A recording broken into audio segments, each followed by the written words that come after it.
देखिए राजनीति में बाबाओं की भव्य एंट्री। पंडित धीरेन्द्र शास्त्री के जाल में अब फंसे कांग्रेसी। पूर्व सीएम कमलनाथ सिंह अब पंडित धीरेन्द्र शास्त्री का ले रहे हैं सहारा।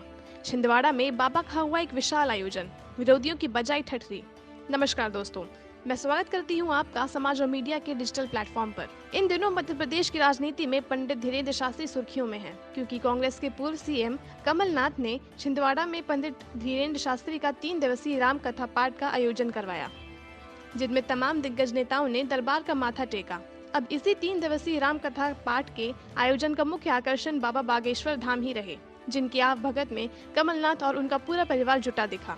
कमलनाथ के सांसद पुत्र नकुल नाथ ने ट्वीट कर वह वीडियो साझा किया है, जिसमें बाबा कमलनाथ के निजी विमान से छिंदवाड़ा पहुंचे। 3 दिनों तक चलने वाली राम कथा का आयोजन सिमरिया के हनुमान मंदिर में हुआ, जहां बागेश्वर धाम के बाबा का दरबार वाटरप्रूफ पंडाल में लगा। इस मौके पर कमलनाथ के परिवारजनों ने बाबा की आरती भी उतारी, जब वो शिकारपुर स्थित उनके घर पहुंचे थे। बता दें, दरअसल मध्य प्रदेश की सियासी गलियारों में सबकी धड़कनें इसलिए तेज हैं, क्योंकि बाबा बागेश्वर धाम भारतीय जनता पार्टी के हिंदुत्व से जोड़कर देखा जाता रहा है। लेकिन छिंदवाड़ा में अपने भक्तों के सामने उन्होंने स्पष्ट किया कि उनका राजनीति से कोई लेना देना नहीं है। उन्होंने कहा, मुझे राजनीति में मत खींचिए। उन्होंने ये भी कहा कि उनके लिए दरबार में आने वाला हर व्यक्ति बराबर है। अपने बयानों को लेकर चर्चा में बने रहने वाले स्वामी धीरेन्द्र शास्त्री ने जातिवाद हटाकर सबको एक करने का आह्वान भी किया और ये भी कहा कि भारत में रहने वाले सभी लोग सनातनी हैं और जो राम पर विश्वास रखते हैं वो भी सनातनी हैं। बागेश्वर धाम के बाबा स्वामी धीरेन्द्र शास्त्री हमेशा से हिंदू राष्ट्र की वकालत करते आए हैं। छिंदवाड़ा के उनके कार्यक्रम और वहां दिए गए उनके बयान को लेकर एक बार फिर से राजनीतिक हलकों में बहस छिड़ गई है। धीरेन्द्र शास्त्री के मेहमान नवाजी को लेकर कमलनाथ भी पार्टी के अंदर और बाहर दोनों जगह निशाने पर हैं। कांग्रेस नेताओं के सवाल। कांग्रेस के ही उत्तर प्रदेश के नेता आचार्य प्रमोद कृष्णम ने ट्वीट कर कहा, मुसलमानों के ऊपर बुलडोजर चढ़ाने और आरएसएस का एजेंडा हिंदू राष्ट्र की खुल्लम खुल्ला वकालत करके संविधान की धज्जियां उड़ाने वाले भाजपा के स्टार प्रचारक की आरती उतारना कांग्रेस के वरिष्ठ नेताओं को शोभा नहीं देता। आज रो रही होगी गांधी की आत्मा और तड़प रहे होंगे पंडित नेहरू और भगत सिंह, लेकिन सेक्युलरिज्म के ध्वज वाहक जयराम रमेश, दिग्विजय सिंह और मल्लिकार्जुन खड़गे सब खामोश हैं। उन्होंने कहा, भारतीय जनता पार्टी ने धर्म की आड़ में हिंदुत्व को रौंदने का काम किया है। उन्होंने हिंदुत्व की व्याख्या को ही तोड़ मरोड़ कर पेश किया है। सनातन धर्म के नाम पर वोट का कारोबार अब तक किसने किया, ये सबको मालूम है। बीबीसी ने छिंदवाड़ा में हुए आयोजन को लेकर कई वरिष्ठ कांग्रेस नेताओं से सवाल किया, तो वो सवालों से बचते ही रहे।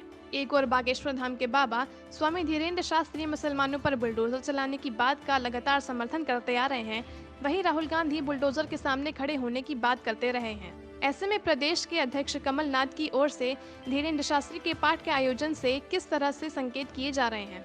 इस सवाल के जवाब में पार्टी प्रवक्ता के मिश्रा ने कहा, ये कमलनाथ जी और उनके परिवार की आस्था का सवाल है, इसलिए हम इस पर चर्चा नहीं कर रहे हैं। ये उनका व्यक्तिगत मामला है, व्यक्तिगत आयोजन है, पार्टी का नहीं। उन्होंने भाजपा को चुनौती देते हुए कहा कि उनकी पार्टी हिंदुत्व और सनातन धर्म पर भाजपा के साथ किसी भी स्थान और समय पर बहस करने को तैयार है।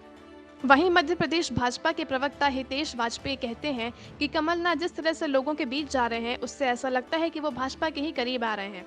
उनका कहना था कि कांग्रेस भी प्रदेश में चुनावों से पहले भाजपा की कार्यशैली को आत्मसात कर रही है। हालांकि राजनीतिक विश्लेषक मानते हैं कि कमलनाथ जिस तरह से काम कर रहे हैं, उससे भाजपा को चुनौती जरूर मिल रही है। वो कहते हैं, पहले बाबा हिंदू राष्ट्र की बात करते थे, जबकि कांग्रेस सनातन धर्म की बात करती रही है। छिंदवाड़ा के अपने कार्यक्रम में बाबा का ये कहना कि भारत में रहने वाला हर कोई सनातन है, बहुत कुछ संकेत देता है। छिंदवाड़ा की सभा में बाबा हिंदू राष्ट्र के बजाय सनातन धर्म पर ही जोर देते रहे। ऐसी तमाम खबरों से जुड़े रहने के लिए बने रहें हमारे चैनल के साथ और सब्सक्राइब करना मत भूलें। तब तक के लिए धन्यवाद।